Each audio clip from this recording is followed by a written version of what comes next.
Ilmu yang sejati bukanlah harta illiquidity yang dikumpul, apatah lagi disimpan. Ia merupakan energi hidup yang mengalir, bergerak, dan menyuburkan sesiapa yang bersedia menerimanya. Dalam bab ini, kita akan meneroka 3 fasa penting dalam kitaran ilmu yang hak, yaitu mengisi, mengosong, dan mengalirkan. Ilmu bukan hak mutlak sesiapa. Ia mengalir seperti air dari langit ke tanah, dari tanah ke akar, dari akar ke buah. Ia hanya berhenti mengalir bila manusia enggan membuka dirinya.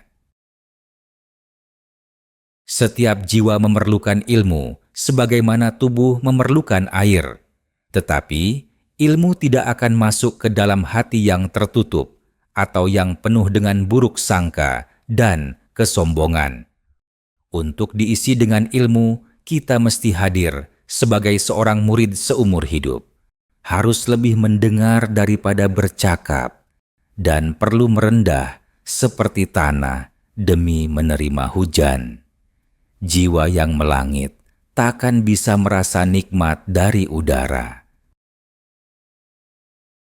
Mengisi bukan sekadar membaca dan mencatat, tetapi juga merasai, merenung, dan menyerap. Tanpa ini, ilmu hanya akan menjadi debu dalam akal, bukan cahaya dalam jiwa. Ramai yang tidak sadar bahwa mengosongkan diri juga adalah salah satu bentuk ilmu. Ia bukan bermakna membuang apa yang telah dipelajari sebelumnya, tetapi membebaskan diri dari ikatan ego, kebekuan pandangan, dan keangkuhan maklumat.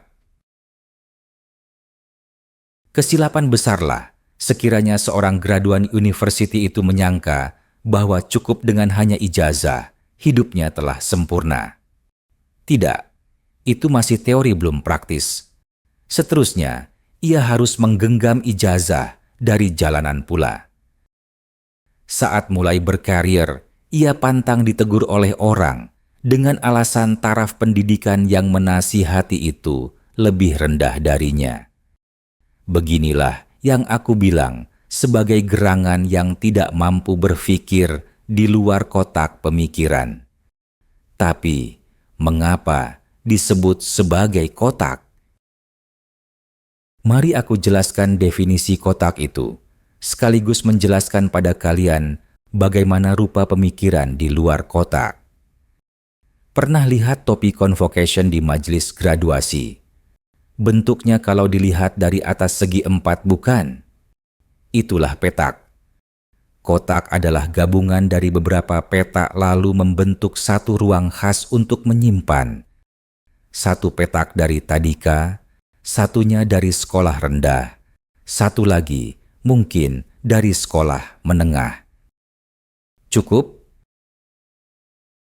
Seperti gelas yang telah penuh, jika tidak dikosongkan sedikit, air yang baharu tidak akan dapat masuk. Terkadang, kita harus membuang kepercayaan lama yang tidak lagi benar, meninggalkan pendapat sendiri demi kebenaran yang lebih tinggi, dan melepaskan rasa "aku lebih tahu" agar dapat melihat dengan pandangan berbeza seterusnya. Ini contoh bagaimana pandangan yang berbeza. Bila isu hijab diperkatakan, fahamnya kebanyakan adalah mengenai penutupan aurat tubuh bergantung pada jantina. Dari sudut lain pula, ada orang yang terangkat hijab matanya, dapat melihat makhluk-makhluk halus. Begitulah majoriti umat. Namun jika kita lebih mendalami, hijab juga punya sisi-sisi yang lain. Misalnya, ramai yang membaca kitab cuma nampak perkataan. Yang terbuka hijab akan dapat memaknai maksud tersirat di dalam kitab tersebut. Mengosongkan diri merupakan seni membersihkan ruang batin, agar ilmu tidak terhalang oleh kekotoran batiniah.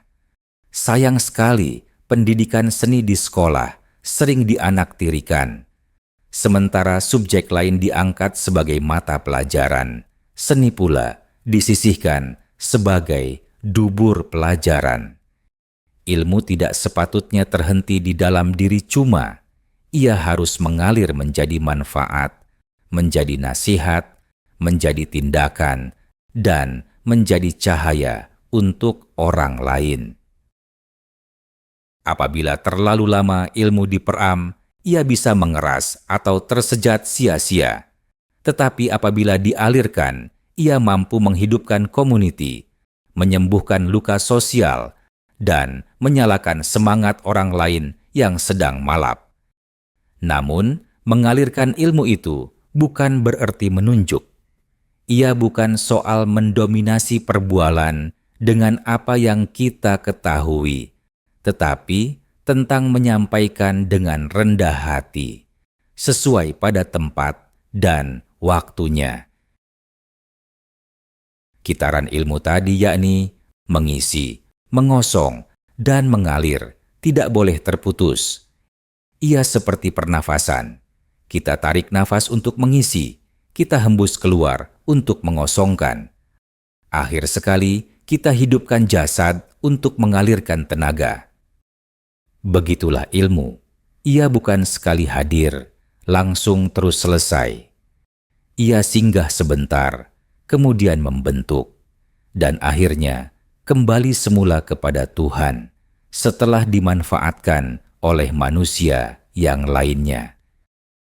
Apabila kitaran ini terganggu atau tergendala, semacam siaran televisi yang tersangkut-sangkut, lahirlah orang yang mengetahui tapi tidak beramal, pandai tapi tidak membimbing, belajar tapi tidak berubah. Sebelum mengetahui juga sedemikian, selepas mengetahui juga tetap sama tak berubah. Mengalirnya ilmu bukan hanya terhadap diri sendiri atau keluarga semata, tetapi juga demi masyarakat.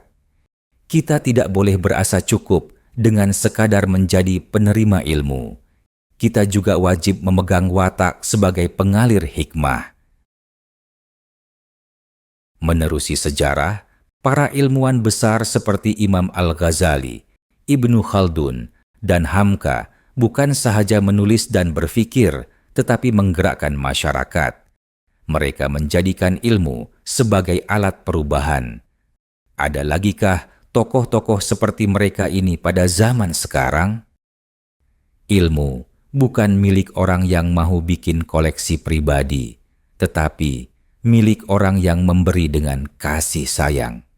Ia bukan seperti uang simpanan yang kau simpan di dalam bank. Lagi banyak menabung, lebih banyak pulangan. Ilmu yang tidak mengalir akan membusuk. Ilmu yang terlampau penuh tanpa dikosongkan akan meledak menjadi kesombongan. Ilmu yang hanya diberi tanpa diserap akan hilang maknanya.